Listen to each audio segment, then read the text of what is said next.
آپ کی ماں بہنیں بیٹھی ہوئی ہوں گی، خرید رہی ہوں گی، مردوں سے خرید و فروخت کر رہی ہوں گی. تھوڑا اور آگے بڑھو گے تو چائے کی دکان ملے گی. چائے کی دکانوں پر بھی سگریٹ اور بیڑی اور راج اور کھینی صورتی یہ سب تمہیں بکتے ہوئے ملیں گے. کچھ اور آگے بڑھو گے تو باقاعدہ شراب کی دکانیں بھی تمہیں ملیں گی.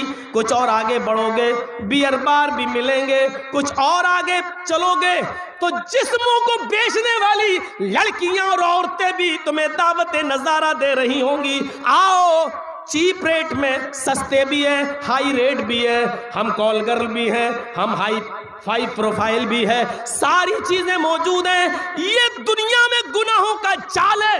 جیسے کانٹوں سے بچ بچ کے گزرتے ہو ایسے ہی دنیا میں گناہوں سے بچ بچ کے چلے جاؤ. یہی تقویٰ ہے. اگر ایک آدھ گناہ تم سے ہو جائے تو تم اللہ سے توبہ کر لیا کرو.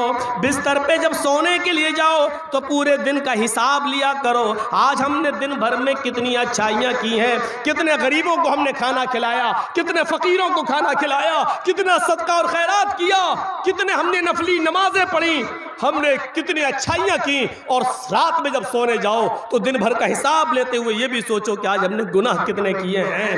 اور جب سونے جاؤ تو یہ مت سوچو کہ صبح ہم صحیح سلامت اٹھیں گے. اللہ کے رسول نے عبداللہ ابن عمر سے کہا تھا کن فی الدنیا کانک غریب او عابر سبیل. آئے عبداللہ دنیا میں ایک مسافر کی طرح رہنا، ایک اجنبی کی طرح رہنا. جیسے مسافر ہمیشہ کسی جگہ نہیں رہتا، 2-3 دن قیام کیا اور آگے بڑھ جاتا ہے، ایسی تمہیں دنیا میں ہمیشہ نہیں رہنا ہے. آئے عبداللہ تم ایک مسافر کی طرح اس دنیا میں آئے ہو. آئے عبداللہ اذا اصبحت فلا تنتظر المساء، جب صبح سویرے اٹھ جایا کرو تو شام کا انتظار نہ کیا کرو. پتہ نہیں شام تک تم مردوں میں لکھے جاؤ یا زندوں میں لکھے جاؤ. وَإِذَا أَمْسَيْتَ فَلَا تَنْتَظِرِ الصَّبَاحَ. اے عبداللہ جب رات میں بستر پر سونے جاؤ تو صبح کا انتظار نہ کیا کرو. پتہ نہیں صبح تک تمہارا شمار مردوں میں ہو یا زندوں میں ہو. کہ جب کسی کے گھر میں لڑکی پیدا ہوتی، بیٹی پیدا ہوتی تو شرم سے اس کا سر جھک جاتا. 4 سال تک اپنی بچی کو پالتا پوستا بڑا کرتا، کھلاتا پلاتا. لیکن جب 4 سال کی بچی ہو جاتی تو پھر اپنی بیوی سے کہتا اس کو نہلاؤ دھلاؤ اچھے کپڑے پہناؤ. 4 سال کے بعد اس بچی کو نہلایا جاتا، دھلایا جاتا، نئے کپڑے پہنائے جاتے. پھر باپ کہتا بیٹی چلو ہم تمہیں میلے میں لے کے جا رہے ہیں. پھر میلے میں لے کے جاتا، جنگل میں لے جاتا جہاں پہلے سے گڈھا کھدا ہوا ہوتا. اس گڈھے میں کہتا بیٹی ذرا جھانک کر دیکھو، تمہیں تمہاری ماں نظر آئے گی، تمہیں تمہاری ماں دکھائی دے گی. وہ 4 سال کی گنچئی ناشگفتہ ایک کلی، ایک نابالغ بچی، وہ 4 سال کی ایک چھوٹی سی معصوم بچی اپنا ماں کا نام سنتی تو اس گڈھے میں جھانکتی کہ میری امی ہے، میری ماں ہے. دیکھیں جیسے ہی وہ اس گڈھے میں جھانک کر دیکھتی، وہ قصائی باپ، وہ پاپی باپ، وہ ظالم باپ پیچھے سے اپنی بیٹی کو دھکا دیتا، گڈھے میں گرا دیتا اور زمین کی مٹی کو اس کی اوپر ڈالنا شروع کر دیتا. وہ اپنے ننھے منھے چھوٹے چھوٹے ہاتھوں سے مٹی کو دور کرتی جاتی. لیکن کب تک کرتی؟ اس کو پاٹ دیتا پورا کا پورا. اس 4 سال کی بچی کو گاڑ دیتا. وہ چیختی اور چلاتی رہتی اور اس کی آخری آواز تک یہ ظالم باپ، یہ کرور باپ اسی جگہ پر بیٹھا رہتا.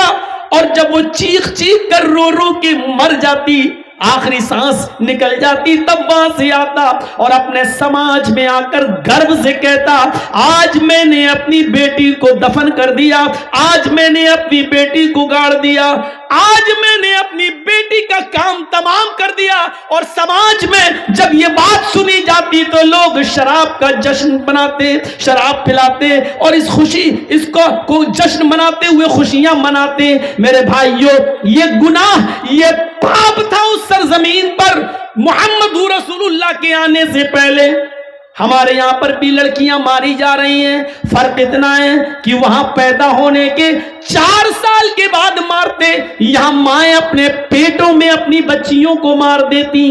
الٹرا ساؤنڈ پہ چیک کرایا، پتا چلا لڑکی ہے، نہیں ڈاکٹر 4 لڑکیاں پہلے سے ہیں، یہ بھی بیٹی ہے، میں تو ان کے دہیج کا انتظام نہیں کر پا رہی ہوں، اس کا کہاں سے کروں گی؟ نہیں، اب مجھے بیٹی نہیں چاہیے، گرا دو، ایبورشن، آپریشن، اسقاط۔ اس بچی کو پیٹ کے اندر سے گرا دیا جاتا ہے۔